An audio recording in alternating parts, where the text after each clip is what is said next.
How you doing? I'm Jason, creator of 725 Credit Score, and this is May 2nd, 2009. I'm actually on campus. I just got finished doing an exam, and I brought my computer with me, and I want to go ahead and shoot this video on a very important topic that goes beyond credit. It goes through a philosophy that you need to pick up on life, something that I grasp every day and I think about. It's called getting behind the 8-ball. Now, one thing I noticed, I've been asking a lot of people, I've been telling them a story about, getting behind the 8-ball. It's something I've heard all my life. It's a term that's used, if you look down below me or above me, I'm not sure where I'm going to put it at, but if you see some of the writing, it's going to break down what getting behind the 8-ball is. It's a term used on pool. Billiards. It's a game of billiards. You use a pool table, stick, you break. Well, one of those balls is going to have the number 8 and it's going to be black. And part of the game, you got, I think it's 2 people, and you have to put the balls into the hole in order. And if, as long as the person successfully puts all the balls in order, wins the game. Well, you have one ball which is called 8-ball, and if you put the 8-ball into the hole, then you lose that game. So anytime that you're directly behind the 8-ball, it's a term used for immediate danger. It means that if you hit the 8-ball, it goes in the hole, you're gonna lose the game. So people say, man, don't get behind the 8-ball. So one thing that I want to discuss, if we read, just want to give some examples. I got 3 choices here. If you're playing basketball, that's my sport. I got a hurt shoulder, so I can't really play like I want to.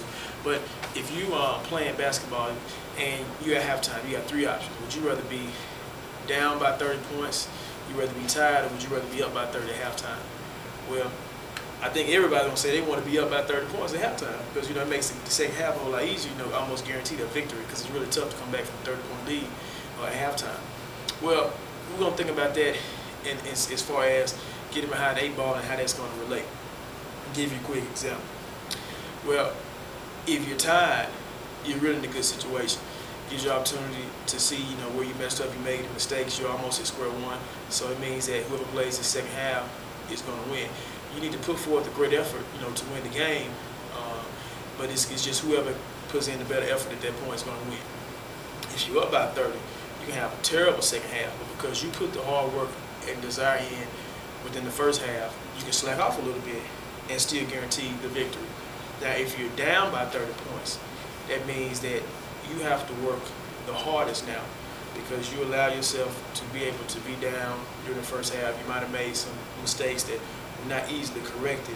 You continuously did the same thing, and now you're down by 30, or you might have played a team that was better than you. It's a different situation. They can put you down by 30. But if you look at all 3 of those, which one would you choose? Me personally, I'd rather be up by 30. And being behind by 30 is putting yourself behind the 8-ball because thus you are in immediate danger. I think another thing that I also discussed about something that's like my biggest hobby, I go to the gym a lot. So when I go to the gym, I see 3 different types of people. I see those who come to the gym, like I did when I first got in there. They just want to kind of tone up, get a little bit bigger. They're not really out of shape. They might could lose maybe a couple pounds or tone up. You got some people that are just a beast. They're in there. I mean, they got really nice bodies, and these are women as well as men. They go in all the time, 4 or 5 days a week, and they put in the hard work. And you got those who are a little bit overweight. They come into the gym because they desperately this is like their last measure. They want to get back to the schoolboy body. So they come to the gym to be able to do that. And we're going to relate that to getting behind the 8-ball the same way we relate it to the basketball. If you think about it, who needs to put in the most work? Typically, it's going to be the person who's overweight. Who puts in the most work, though? The person that puts in the most work is going to be, typically the person, with the muscles who consistently comes in. Who spends the most time? That's the person who works out the most, the person who has the best body, typically. But who needs it? So we relate this to getting behind the 8-ball. If you continue, let's say, to have the first one that I described, to where you just have, a pretty nice body, you just want to tone up a little bit, maybe put on a little mass, maybe lose just a couple pounds, you're not really bad over shape. Well, you can go in there and you can work out and, not put in a whole lot of effort, and you'll be able to get, the body that you desire. And then you got the person who's already established. They might not have to put it as much effort as the person who's looking just to drop a couple pounds and tone up a little bit, or the person who's a little bit overweight. Then that person, they might not have to put as much work because they've already put the hard work into it. And you got the person that's overweight, they have to do the most work. In order for them to be able to get the results they're looking for, they have to work 2 or 3 times as harder as the person who already has the best body. So I mean, they got to just, you know, work it out. They got to do everything. And so one thing I want to do is in our next video, I just want to give you all an example of what getting behind the 8 ball is. It's just putting yourself in immediate danger. I'm going to shoot a little bit more, a couple videos on this topic, but this is just the first in our series. Thank you.